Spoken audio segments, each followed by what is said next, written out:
I found the girl first. She hung from the brass fixture in the kitchen ceiling, her sneakers tapping the cabinet doors each time the air conditioner kicked on. Her wrists were wrapped with a bright nylon cord that left ridges in the skin, and there were storm-colored bruises around her neck, along her waist, and speckled across her legs. Below her lay her mother, face down on the tile, a steak knife buried hilt deep in her back. The rest of the block scattered like pickup sticks around the body. Blood had found all the places gravity could take it: the grout lines, the lip of the dishwasher, the gap beneath the refrigerator, the place where the baseboard had once pulled loose and someone had never bothered to nail it back.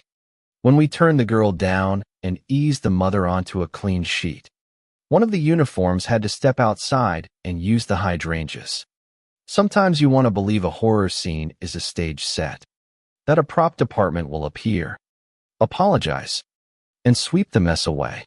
In a kitchen like Thesa clean, middle-class kitchen, wide windows and a chalkboard with the week's dinners written in a neat hand, the reality refuses to play along. We found the father under a highway bridge the next morning, his collar gritty with road dust and his palms blackened like he'd been digging. He had left his cell phone on the nightstand and taken his passport and a credit card. Under his arm was a lumpy backpack stuffed with clothes that still smelled like dryer sheets. When I identified myself, he looked at me like I'd stepped out of a dream he hadn't finished yet.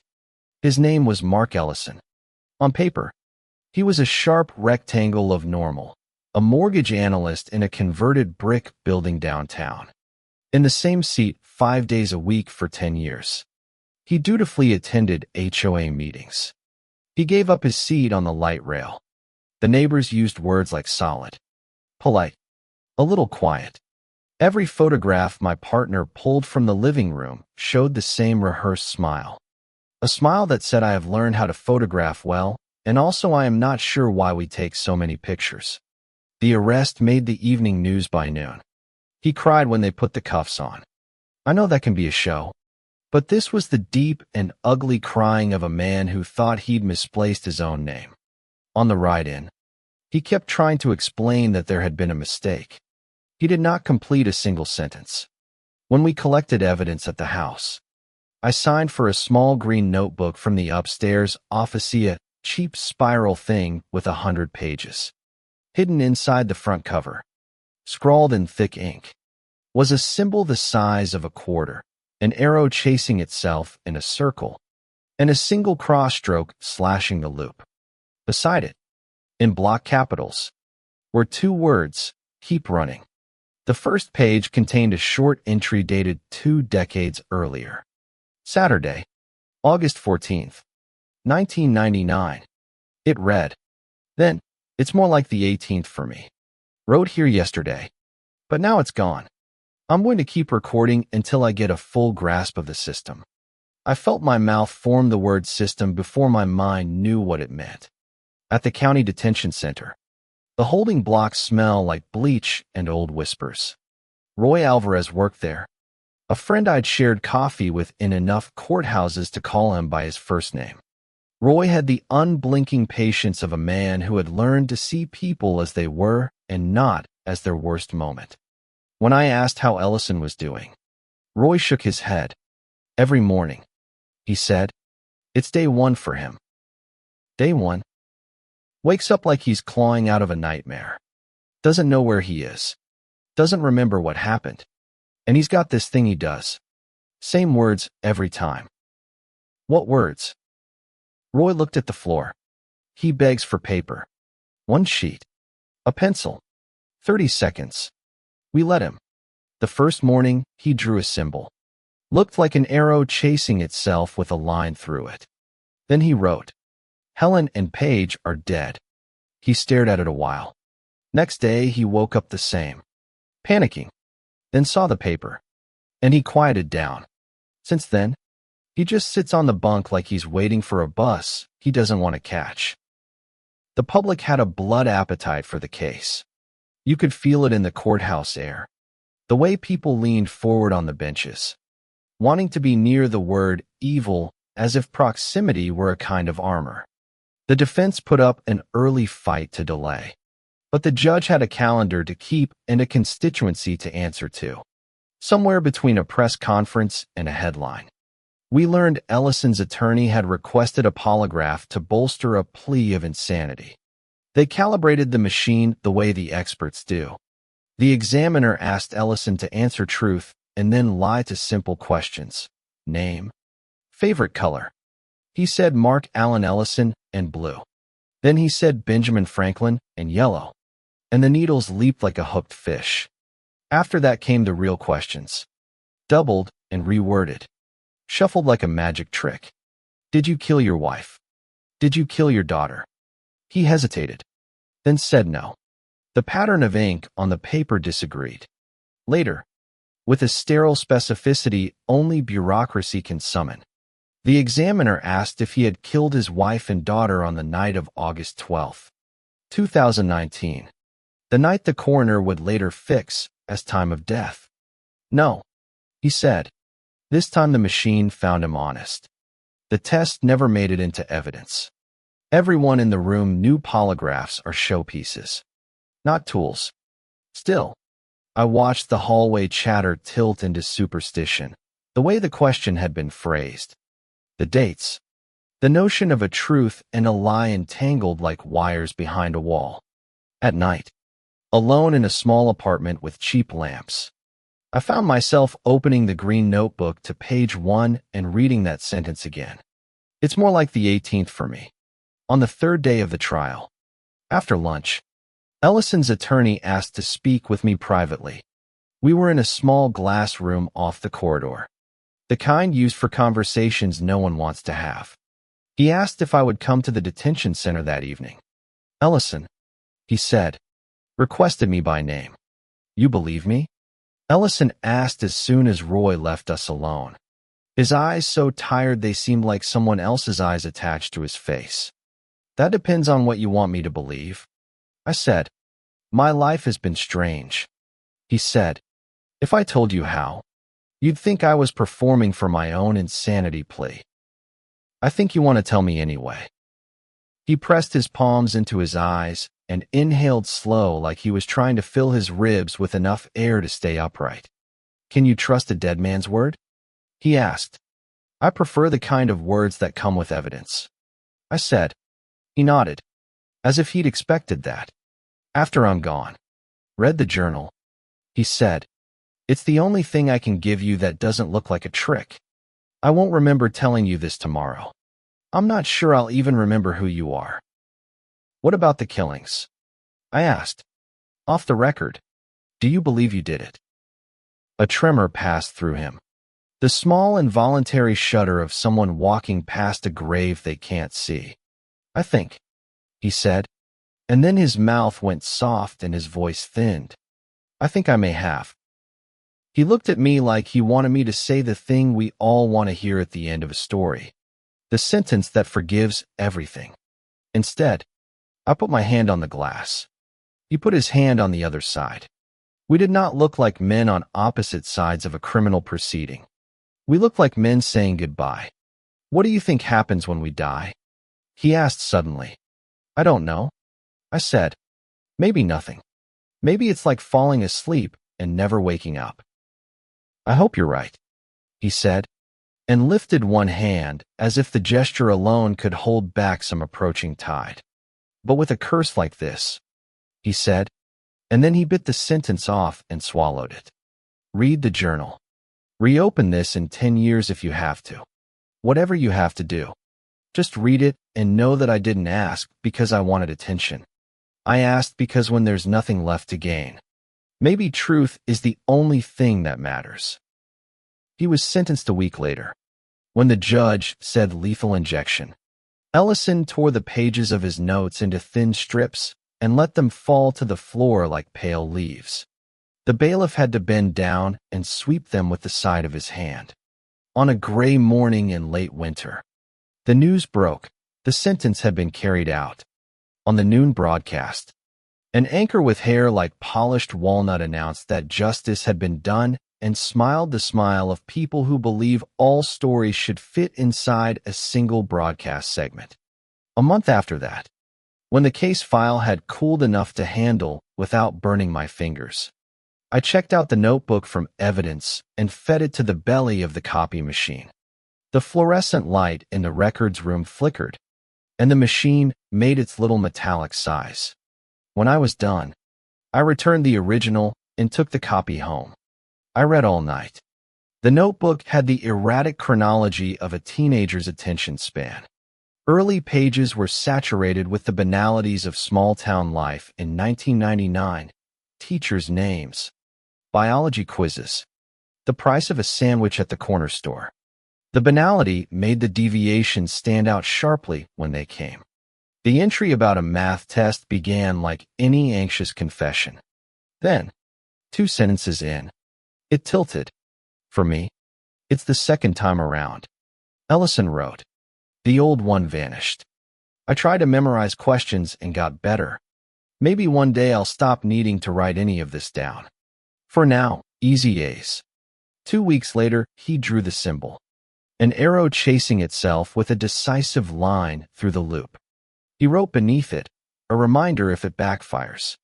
The next pages charted a boy's desires and humiliations, which are different words for the same weather.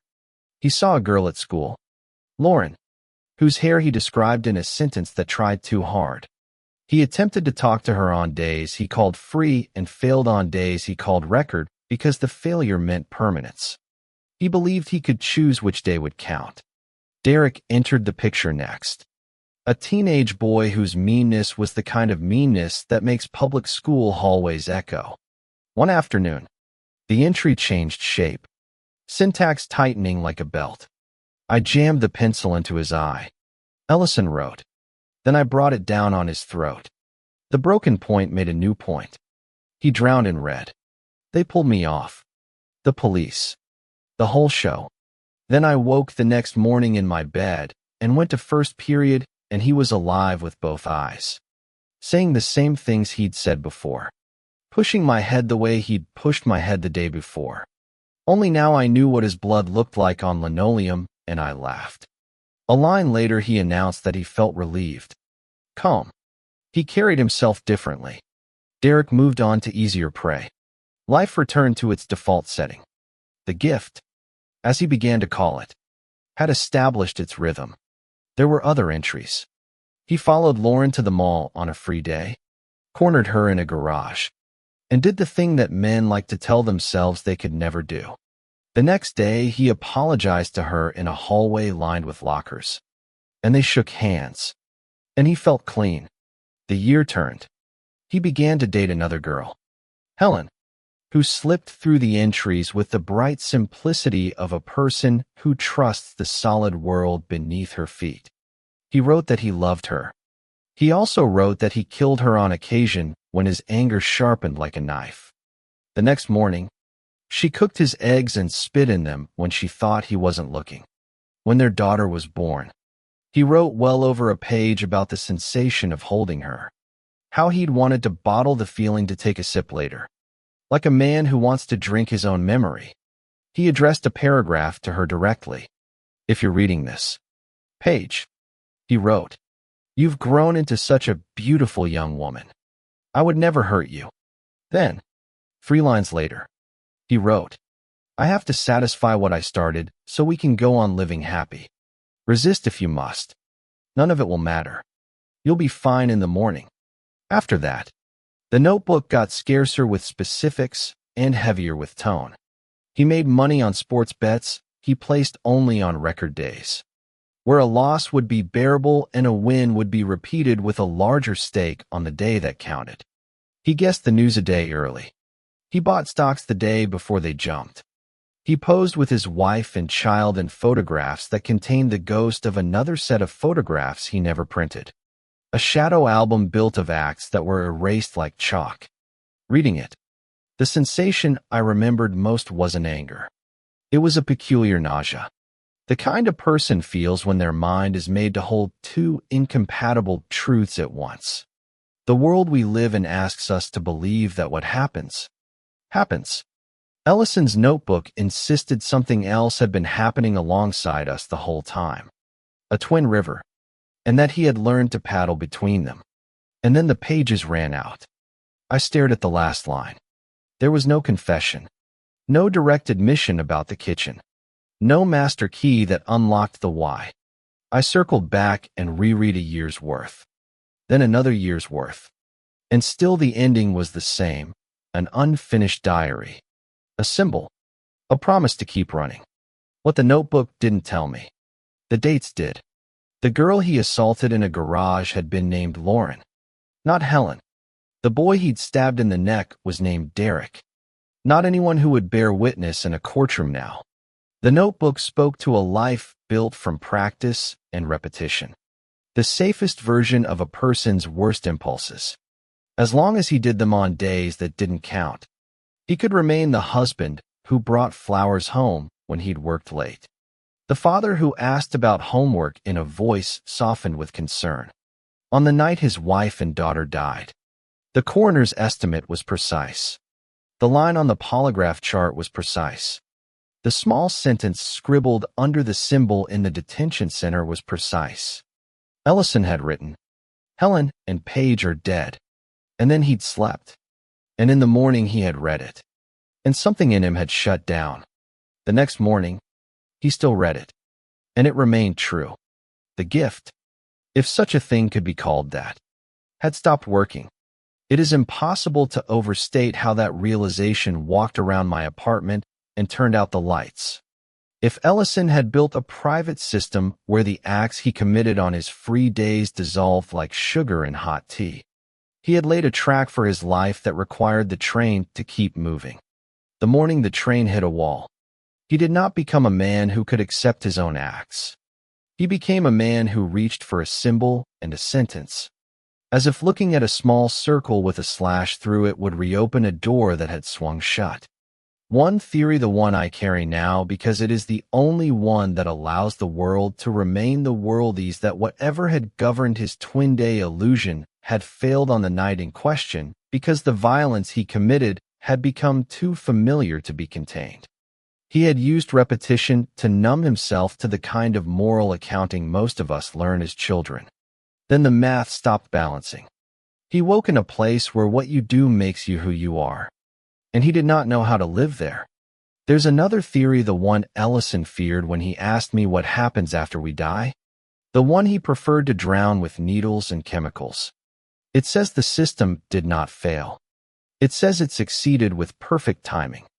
It says a pattern will give you exactly what you have requested. And if what you've requested for 20 years is to hurt others without consequence, then perhaps the only logical endpoint is an unending day where the consequence is your only companion. A year after the execution, the file was resealed. The notebook copy went into a locked drawer in my desk. Sometimes, late, and only when I'm alone, I take it out again and run my thumb over the page where he drew the symbol, as if my thumb could rub the arrow thin and break the loop. The entries are written in a boy's hand that grew into a man's hand. I think about how many of us live a sanitized version of a worse life we could have lived, if only the world did not insist on a count. I think about what we do when the world counts anyway. It would be easier to tell you that justice satisfied me, that the lethal injection was the clean end to a filthy story, that my sleep improved after the press conference. But some scenes don't leave you, and some questions don't either. The world is a kitchen with bright light and a clean island, and sometimes it is a kitchen with a ceiling fixture and nylon cord. Sometimes, if you are lucky, it is both, and you walk out under the same sun, and you decide something you will live with afterward. On the anniversary, I drove past the subdivision where Ellison had lived. The house had new paint and a different mailbox and a little swing set in the yard that had not been there before. A woman in a blue dress hosed off the sidewalk and waved to a man carrying groceries. There was a chalk drawing on the driveway of a rainbow and 3 stick figures with smiles like parentheses. The chalk would wash away before dinner.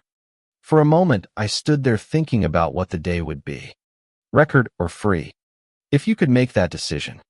Then I realized I was holding on to a superstition that wasn't mine. I drove away. The radio offered a song I hadn't heard in years. I changed the station. I changed it back.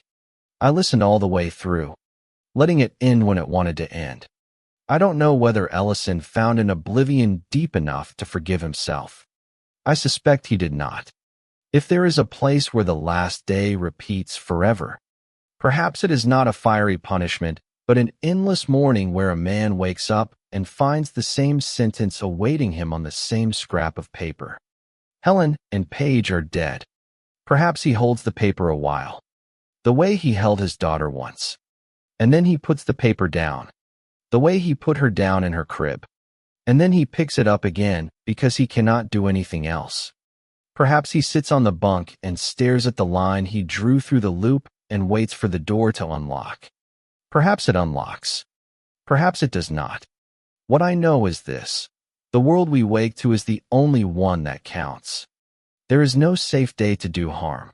There is no practice run that leaves a clean version of you intact. There is only the day that after it ends becomes the day you were willing to have lived. In the months since, I have found myself walking slower through grocery stores, noticing the small rehearsed smile in other men and wondering what deals they have made with themselves, what rituals they use to make certain acts seem inexpensive. That is probably the wrong way to think. It is also probably the only way I can think now. A week ago, a young officer asked me if cases like this change you. I told him yes, but not in the way he thought. You do not become hard. You become attentive. The world is full of small signs. You begin to read them. A cheap notebook. A symbol that looks like the way we chase our own lives. A sentence that says keep running and means keep lying to yourself. To counter it, you have to do something very simple and very difficult. You have to stop. Tonight, I will sleep. In the morning, the sun will be itself again. The morning will not replace the previous morning. The past will still count. I think of a kitchen made clean, of a chalk drawing fading into the gutter and carrying its colors with it to a river we cannot name. I will pour coffee and drink it, and it will be the only cup of coffee I will drink that day. And I will try to remember that truth the way a person remembers an anniversary without looking at a calendar. I will go to work. The door will open. The world will ask me to make decisions. I will make them as if they will last. When I put the notebook away for what I tell myself is the final time, I place a blank sheet on top of it. The paper looks like possibility. It also looks like responsibility. I suppose everything worth anything looks like both. If you have read this far, I would ask for one thing. Tell me what you believe about what we owe each other when no one is looking. Tell me what you think about the kind of violence that hides in plain sight and the kind that explodes into headlines. Tell me where you draw the line, and what you tell yourself to make the line stay steady. The comment box is a small place, but sometimes small places hold the only truths we can carry. Share your thoughts about violence and injustice, how you see them, how you live with them, what you think justice looks like when the day is done. Your voice might help someone else decide which kind of day they are living.